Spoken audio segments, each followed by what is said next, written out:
Buenos días, hermanos. Todos sean bienvenidos en el nombre del Señor. Esta mañana es un momento oportuno para que después de darle la bienvenida aprovechemos para darle gracias al Señor que nos permite estar en este lugar, en este día y a esta hora, para iniciar las actividades que corresponden al estudio bíblico, la Trinidad de Dios. Nosotros tenemos palabras de gratitud al Señor, porque conforme el programa de Él y no el nuestro, iniciamos en el mes de agosto en oración, pidiéndole que a través de su Espíritu Santo nos dirigiera y nos pudiera iluminar para poder encontrar la siguiente temática a compartir con ustedes en esta reunión.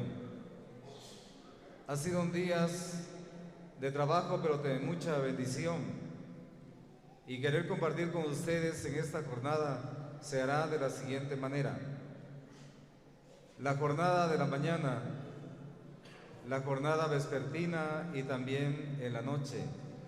El día de mañana, como siempre, de 8 en adelante.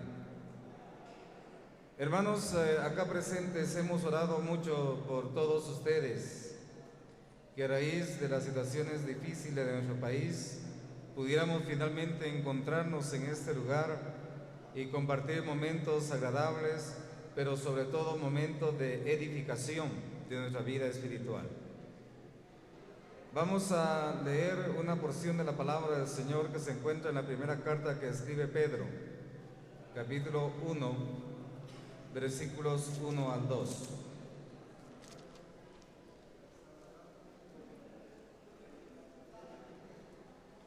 Pedro, apóstol de Jesucristo, a los expatriados de la dispersión en el Ponto, Galacia, Capadocia, Asia y Bitinia, elegidos según la presencia de Dios Padre en santificación del Espíritu, para obedecer y ser rociados con la sangre de Jesucristo, gracia y paz os sean multiplicados.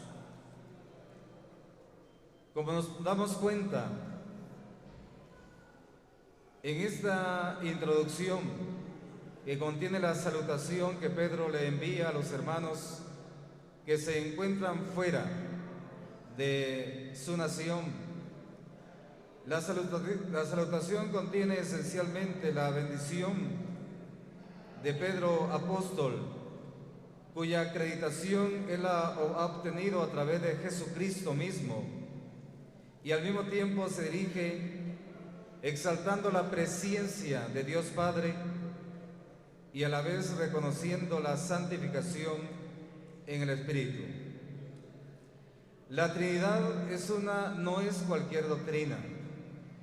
La Trinidad de Dios es una doctrina fundamental, de mucha trascendencia, y tan importante es que constituye uno de los principios básicos de nuestra fe. Puede decirse que sin conocer la Trinidad de Dios sería muy difícil explicarse el plan de salvación, porque este fue trazado tomando como la estructura básica la Trinidad de Dios.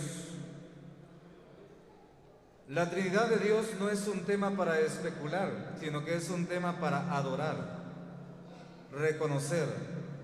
Se haya contenido a lo largo de todas las Sagradas Escrituras, y las Sagradas Escrituras no se esfuerzan en demostrar la Trinidad de Dios, sino en mostrar la Trinidad de Dios. Esa doctrina ha sido sostenida y ha sido también practicada y sostenida también por la Iglesia de los primeros tiempos, y siempre la hemos conocido de la siguiente forma: Dios es uno en esencia, Como iglesia del Señor, no creemos en el triteísmo, es decir, que existen tres dioses. Dios es uno, en esencia. Sin embargo, subsiste a través de tres personas: el Padre, el Hijo y el Espíritu Santo. De igual manera, reconocemos también que para nosotros como seres humanos nos resulta muchas veces incomprensible el llegar al punto exacto de cómo es que Dios es uno, pero que a la vez se manifiesta a través de tres personas. Es decir, con esta mente que hoy tenemos nos resulta a veces muy limitada para llegar a la dimensión de lo que Dios es, porque muchas veces sobrepasa nuestra comprensión. Sin embargo, debemos también reconocer que aunque no lleguemos a comprender en su totalidad, sí estamos en nuestro camino preparados para que un día podamos llegar a entender cuando estemos en su presencia. Este mismo asunto de la Trinidad de Dios ha dado lugar a muchas ideas confusas y erróneas. Es una doctrina que en realidad no se sustenta en teoría humana, tampoco se sustenta en lo que diga alguna línea de la teología, sino se sustenta exactamente en la misma esencia que es Dios mismo. Cualquier ilustración que podamos utilizar para aplicarlo a veces nos resulta muy limitada. Debemos entonces, hermanos, con la misma ayuda del Señor, encontrarnos en el punto exacto. Y repetimos siempre, una mente abierta y un corazón dispuesto para poder juntos comenzar el recorrido de este estudio, porque lo que su servidor está refiriendo en este momento simplemente es una presentación.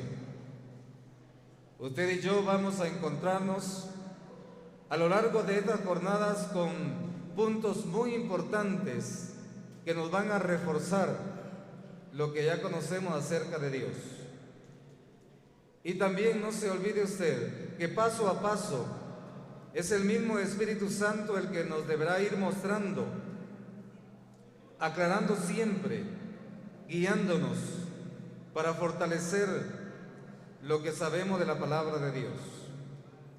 Hemos llegado a la conclusión, hermanos, que desde inicios de la vida misma de la Iglesia han existido tantas teorías, tantas doctrinas erróneas, tantas fábulas de hombres también que introducen el error muchas veces en el pueblo del Señor.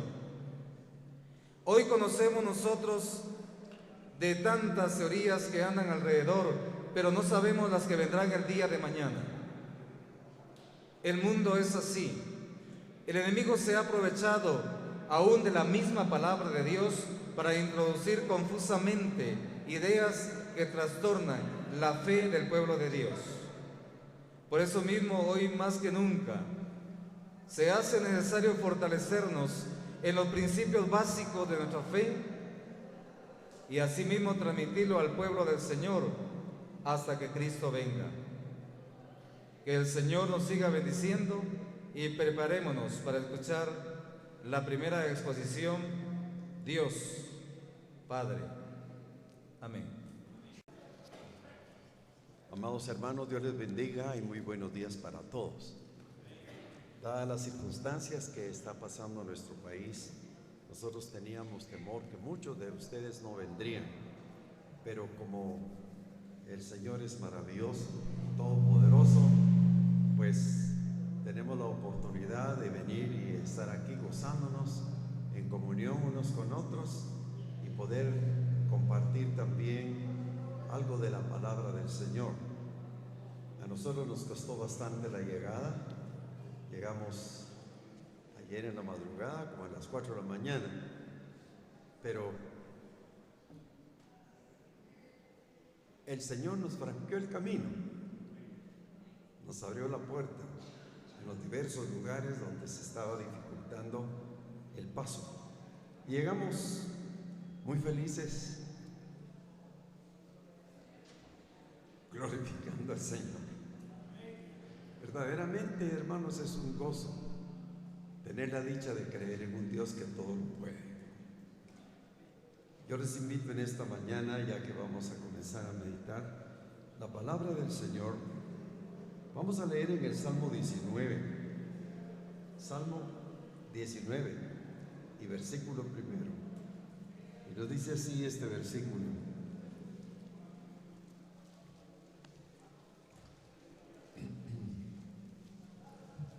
quisiera, antes de leer el texto, expresar el saludo de nuestros hermanos de la Asamblea de la Zona 7, que manda a todos en el amor del Señor. Dice así la palabra de Dios en esta mañana: los cielos cuentan la gloria de Dios, y el firmamento anuncia la obra de sus manos. Hermanos, no cabe duda que este es un tema que ha sido muy discutido, ha sido muy polémico, especialmente para las personas intelectuales, para aquellos que dicen que no existe Dios.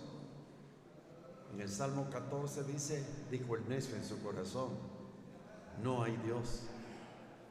Pero, sin embargo, las consecuencias de esa, por así decirlo, hermanos, blasfemia, lo que ha conseguido el hombre es corromperse, arruinar su vida y condenar su alma, porque tenemos un Dios vivo y todopoderoso. La palabra de Dios, hermanos, nos ha hablado esta mañana: los cielos cuentan la gloria de Dios y la tierra anuncia la obra de sus manos. Con respecto, hermanos, a la existencia de Dios, no hay un tema más sublime que pueda ocupar la mente humana que el estudio acerca de Dios y la relación del hombre con Él. La Biblia, hermanos, no puede probar la existencia de Dios, sino que la Biblia comienza con Dios y termina también con Dios en el Apocalipsis. Argumentos filosóficos sobre su existencia. El primer verso de la Biblia, hermanos, nos dice: en el principio creó Dios los cielos y la tierra. Lo que quiere decir que ese ser omnipotente ya existía antes de que la tierra fuese formada. Y cuando nos habla aquí de que en el principio creó Dios los cielos y la tierra, la existencia de Dios se presenta como un hecho, como hemos leído ya en el Salmo 19. Sin embargo, en parte de la Biblia hay evidencia de la existencia de Dios. La humanidad siempre ha creído en la existencia de Dios. La creación debe tener un creador. Un universo no podría haberse originado sin una causa. El maravilloso plan que se percibe de la creación demanda un artífice infinito en poder y sabiduría. Teniendo en cuenta, hermanos, que el hombre es un ser dotado de conciencia y de inteligencia, su creador tiene que ser un ser infinitamente superior en poder para crear. La naturaleza de Dios, dice el Señor Jesús mismo en Juan capítulo 4 y versículo 24: Dios es espíritu, y los que le adoran en espíritu y en verdad es necesario que adore, cuando él hablaba con la mujer samaritana. Dios tiene inmortalidad, que habita en luz inaccesible, a quien ninguno de los hombres ha visto ni ver, al cual sea la honra y el imperio sempiterno. Amén. Son las palabras del apóstol Pablo. Esto significa, hermanos, que Dios no tiene cuerpo, es invisible, sin embargo, se puede revelar ser humano en forma visible en la persona de Jesucristo. En Juan capítulo 1, versículo 14, la Biblia nos dice: a Dios nadie le vio jamás, el unigénito Hijo del Padre le ha dado a conocer.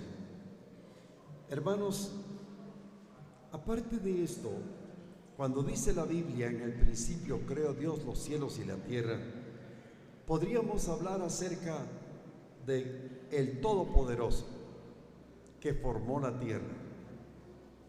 Dice en Isaías, meditaba este versículo tan interesante en el capítulo 40, que sin duda ustedes lo han leído ya, pero dice: ¿quién midió las aguas con el hueco de su mano, y los cielos con su palmo?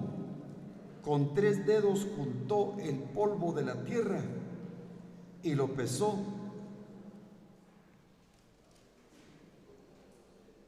y pesó los montes con balanza y con pesas los collados. Dice que Él formó la tierra con 3 dedos. Sí, hermanos, si formó la tierra, que es tan enorme, ¿verdad? ¿Cómo Dios con 3 dedos pudo formar la tierra? Dice que tomó un poco de polvo, hizo sin duda la chibolita y la lanzó al espacio y comenzó prácticamente a dar vueltas alrededor del sol. Y por eso es que ustedes se han dado cuenta, hermanos, el día consta de 24 horas. Tenemos 8 horas de luz o 12 horas de luz. Luego viene la noche, cuando la tierra está rotando, dando vuelta. En cuanto estamos de noche, llega el día, y así va sucesivamente. ¿Qué podemos decir con respecto a esto? No podemos decir nada más que Dios es infinitamente grande y todopoderoso. Vamos a entrar en materia, hermanos, con respecto al tema que esta mañana nos ocupa, como es la Trinidad de Dios. Este es un tema bastante discutido, porque muchos no quieren aceptar. Sin embargo, ya hemos oído a nuestro hermano hablando de la existencia de las 3 divinas personas.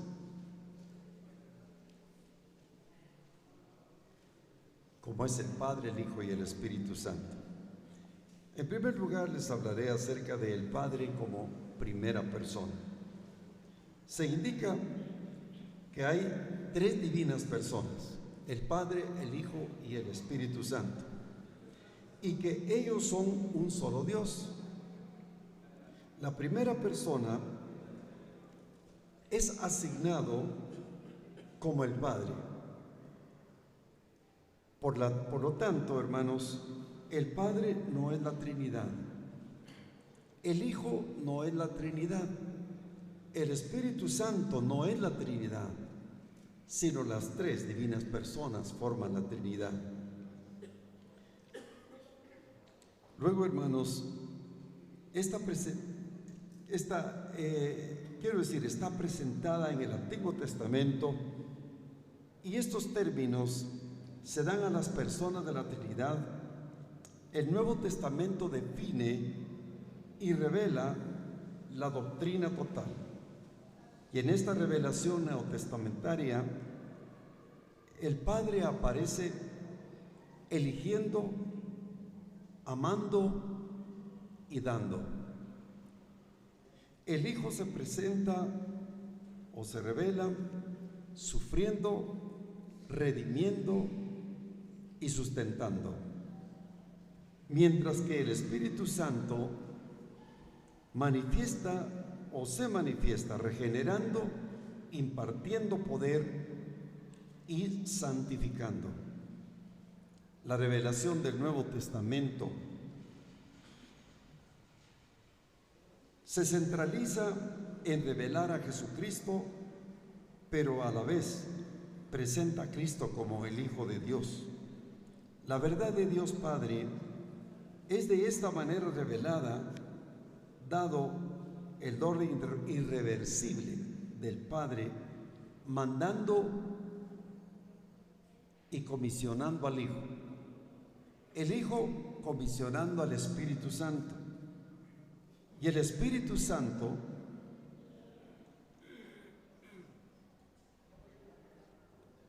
el Padre se designa correctamente en teología como la primera persona, sin rebajar en ninguna manera la inefable deidad de las dos personas, como es el Hijo y el Espíritu Santo. En la revelación concerniente a la paternidad de Dios, pueden observar 4 aspectos diferentes. El primero, Dios como el Padre de toda la creación. El segundo, Dios el Padre por relación íntima. Número 3, Dios como el Padre de nuestro Señor Jesucristo. Y cuarto, Dios como el Padre de todos los que creen en Jesucristo como su Señor y Salvador. En primer lugar, hermanos, vemos acá la paternidad sobre la creación.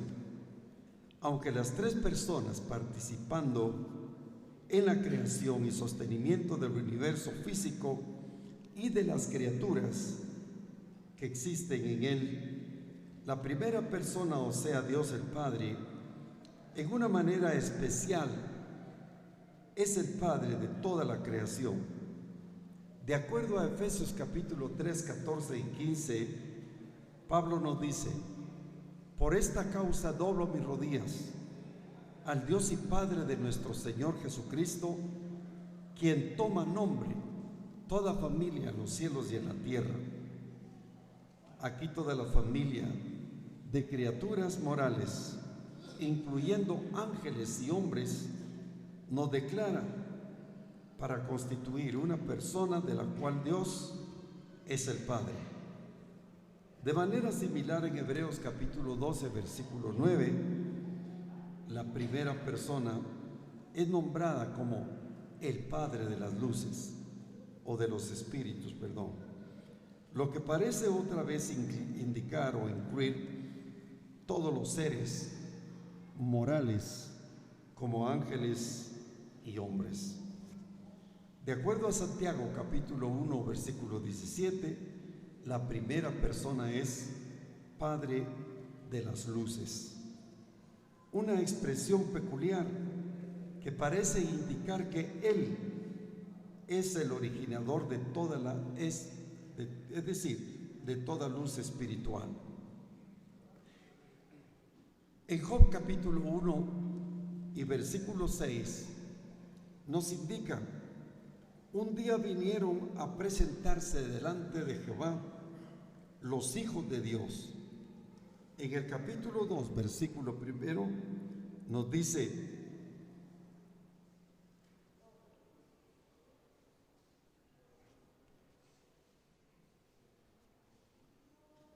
sí, que otro día, dice, vinieron los hijos de Dios para presentarse delante de Jehová. Esos seres que vinieron a presentarse delante de Jehová eran ángeles. Eso lo expresa la palabra del Señor. Los ángeles se describen como hijos de Dios. Luego, hermanos, en Malaquías, en el capítulo 2:10, hace la pregunta: ¿no tenemos todos un mismo Padre? ¿No nos ha creado un mismo Dios? Pablo, dirigiéndose a los atenienses, lo incluyó en este argumento diciendo, pues, linaje de Dios, que es Jesucristo. Hechos 17:29.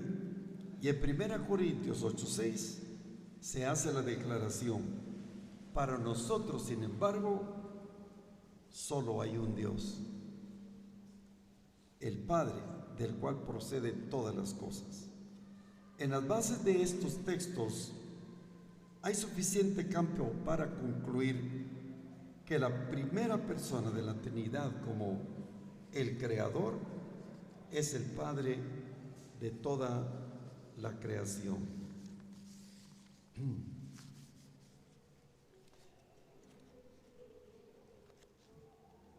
Todas las criaturas que tienen, hermanos, vida física, deben su origen a Él. Solamente en este sentido es correcto referirse a la paternidad universal de Dios. Todas las criaturas participan de este sentido en la hermandad universal de la creación. Esto no justifica, sin embargo, el mal uso de esta doctrina por los teólogos liberales para enseñar la salvación universal, o que cada hombre tiene a Dios como su Padre en un sentido espiritual. La paternidad por una íntima relación. El concepto y relación del Padre y el Hijo se usan en el Antiguo Testamento en muchas instancias para relacionar a Dios con Israel. De acuerdo con Éxodo capítulo 4:22, Moisés instruye a Faraón diciéndole: Jehová ha dicho así: Israel es mi hijo, mi unigénito. Esto era más que ser meramente su creador, y era menos que decir que ellos eran regenerados, pues no todo Israel era espiritual. Afirma una relación especial de cuidado divino y solicitud para con Israel, similar a la de un padre hacia un hijo. Él dijo a David: yo le seré a él padre y él me será mi hijo, en el segundo libro de Samuel 7:14. En general, hermanos, Dios declara que su cuidado como un padre será sobre todos quienes confían en Él como su Dios. De acuerdo al Salmo 103:13, dice la palabra: como el Padre se compadece de los hijos, así se compadece Jehová de los que le temen.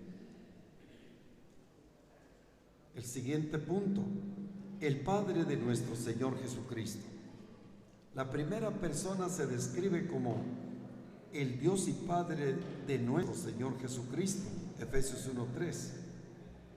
La revelación teológica más comprensiva de nuestro testamento es que Dios el Padre, la primera persona, es el Padre del Señor Jesucristo, y la segunda persona, el hecho de que Jesucristo en el Nuevo Testamento se refiere frecuentemente como el Hijo de Dios, y que todos los atributos y obras de Dios le son constantemente asignados, constituye de una vez la prueba de la deidad de Jesucristo y la doctrina de la Trinidad como un todo. Con Cristo como la segunda persona, como un hijo, está relacionado a un padre. La relación de padre e hijo, por lo tanto, se refiere a la deidad y unidad de la Santa Trinidad. Desde la eternidad, en contraste, en la encarnación en la cual el Padre estaba relacionando la humanidad de Cristo, la cual empezó en su tiempo. Usando los términos, hermanos, de Padre e Hijo para describir la primera y segunda personas, los términos son elevados a su más alto nivel, indicando unidad de vida, unidad de carácter y atributos, y aún una relación en la cual el Padre pudiera dar y enviar a un hijo o a su hijo, aun cuando esto se relaciona esencialmente con la obediencia del Hijo muriendo en la cruz. La obediencia de Cristo está basada sobre su calidad de Hijo, no en ninguna desigualdad con Dios el Padre en la unidad de la Trinidad. Disculpe.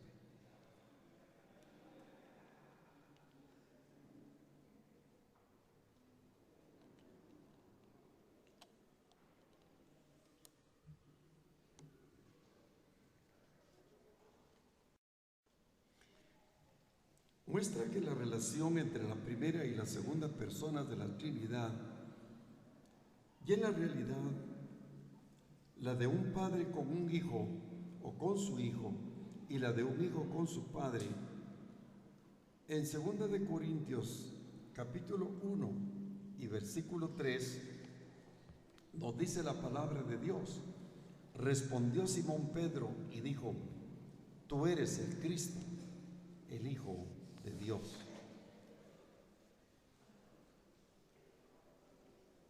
Gálatas 4:4 nos dice también la palabra de Dios lo siguiente: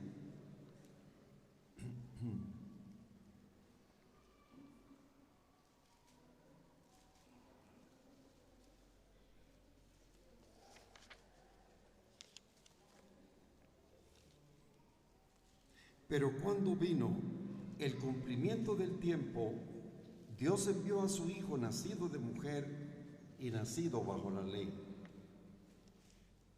Voy a hacer una salvedad. No me estoy directamente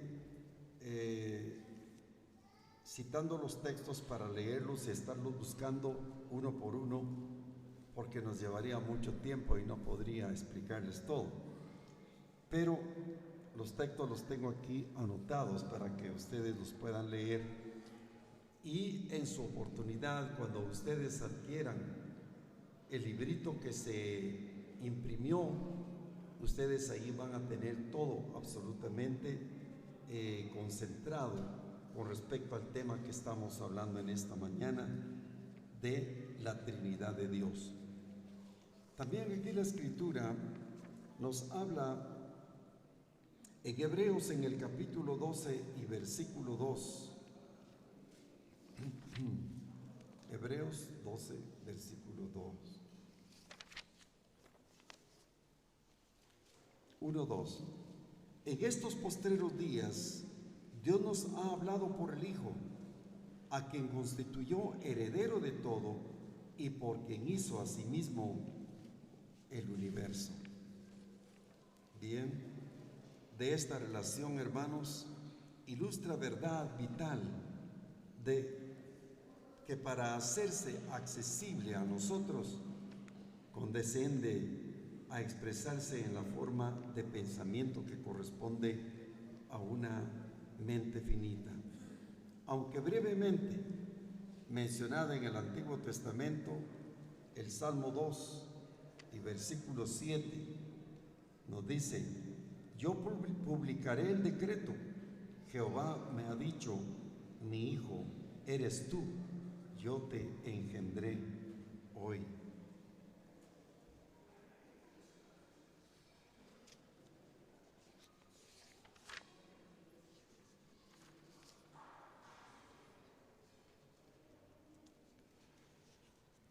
El Padre de todos los que creen en Cristo Jesús.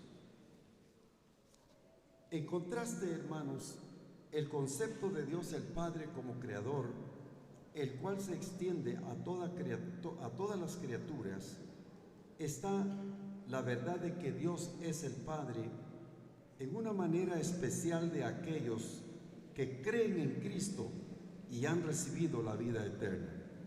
El hecho de que Dios es el Padre de toda la creación no asegura la salvación de todos los hombres, ni tampoco les da a todos vida eterna. La Escritura declara que hay salvación solo para aquellos que han recibido a Cristo por la fe como su Salvador personal.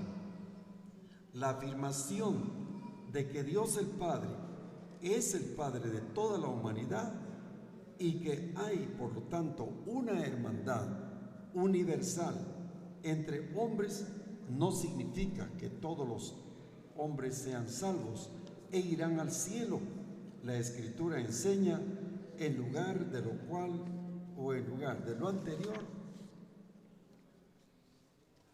que solo aquellos quienes creen en Cristo para salvación son hijos de Dios en un sentido espiritual. En esto, por así decirlo, en el terreno de su nacimiento natural dentro de la raza humana, ni en el terreno en el cual Dios es su creador, sino más bien está buscado o basado, quiero decir, en su segundo nacimiento o espiritual nacimiento. Nosotros recordamos cuando el Señor nos dice en San Juan 1, versículo 12,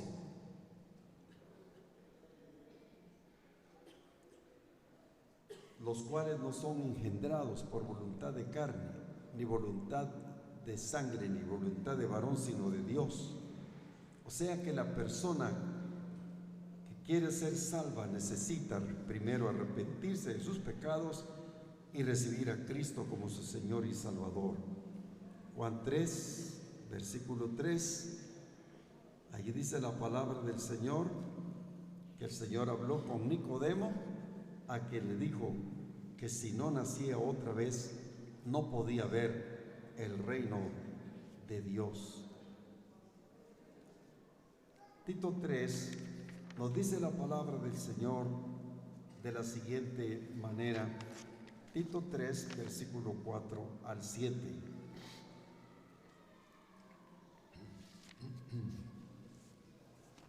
Si usted gusta leerlo, lo podemos leer en un momento.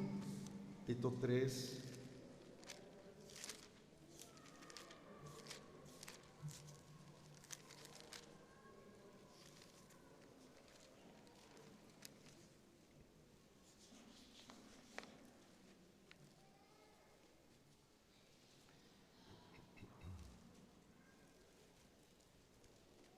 Dice así: pero cuando se manifestó la bondad de Dios, nuestro Salvador, y su amor para con los hombres, nos salvó, no por obra de justicia que nosotros hubiéramos hecho, sino por su misericordia, por el lavamiento de la regeneración y por la renovación en el Espíritu Santo.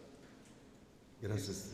El cual derramó en nosotros abundantemente por Jesucristo, nuestro Salvador. Amén.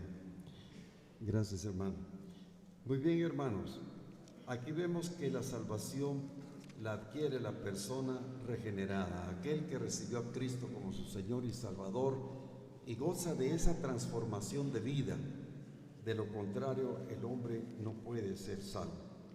En 1 de Pedro, en el capítulo 1 y versículo 4, también nos dice lo siguiente. 1 Pedro 1, 4.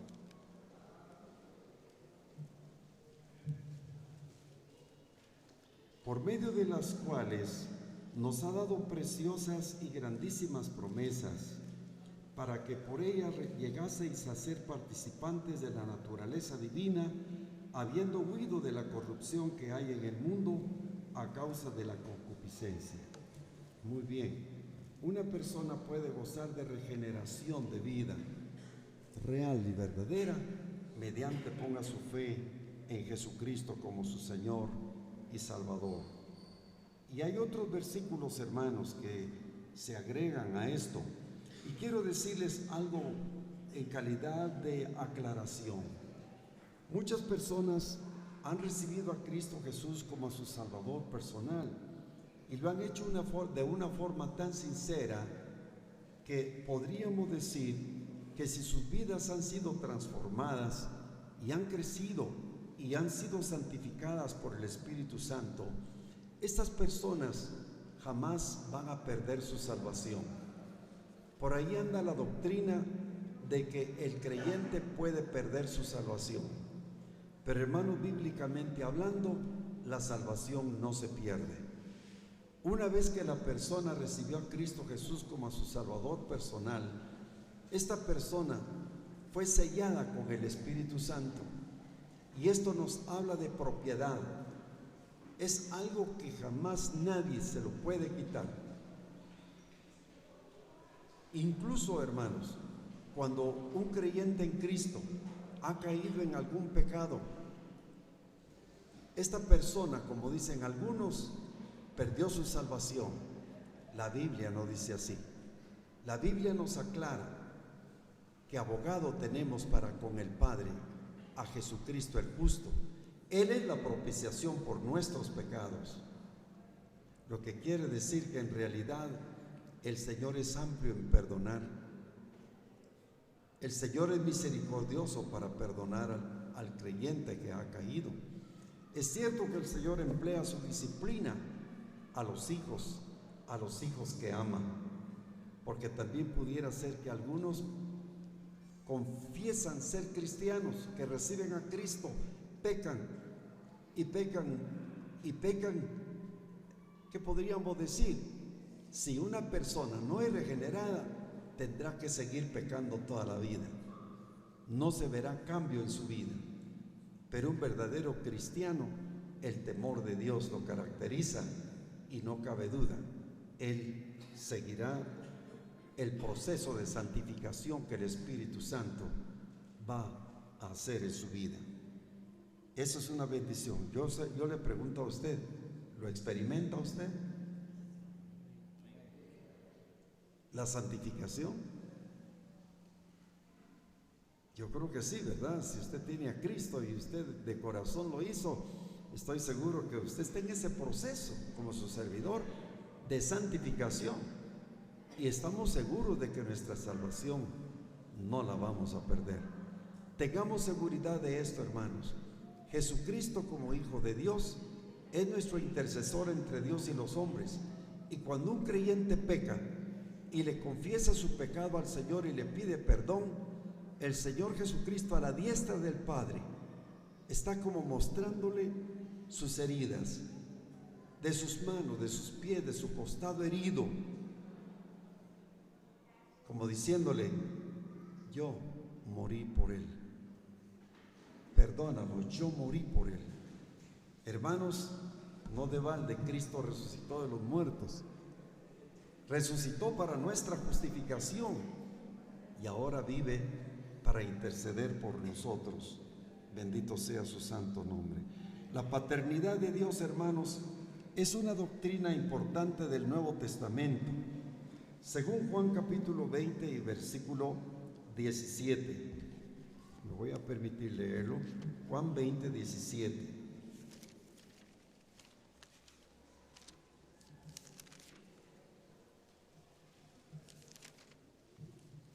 Dice así: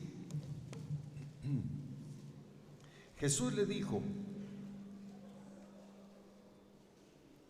no me toques, porque aún no he subido a mi Padre,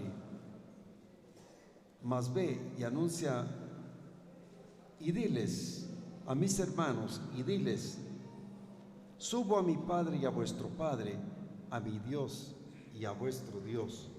Es decir, el Señor Jesucristo iba a la presencia de su Padre para ser intercesor por nosotros. Un hermano quisiera leer 1 Corintios 15, 24. Por favor. 1 Corintios 15, 24.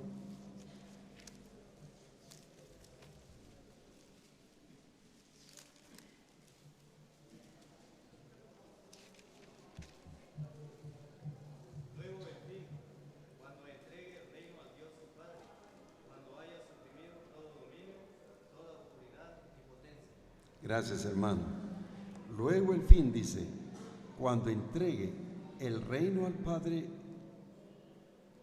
a Dios el Padre y Padre, cuando haya suprimido todo dominio, toda autoridad y potencia.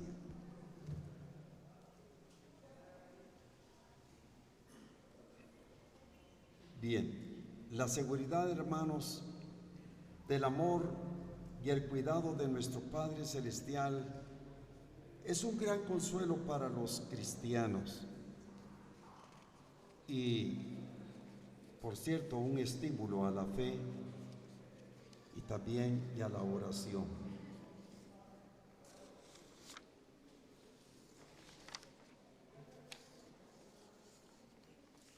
Quisiera indicarles, hermanos, sobre esto. Cuando pensamos en lo que tenemos de parte de Dios, un Padre que nos ama, que es nuestro creador y a la vez el sustentador de todas las cosas, y a Jesucristo su Hijo que dio su vida por nosotros en la cruz de Calvario, podemos glorificar su nombre y ver cada día las manifestaciones de su amor y de su poder para con nosotros, sus hijos. Podríamos decir, hermanos, como leíamos en el Salmo de anteriormente, que los cielos cuentan la gloria de Dios y la tierra anuncia la obra de sus manos.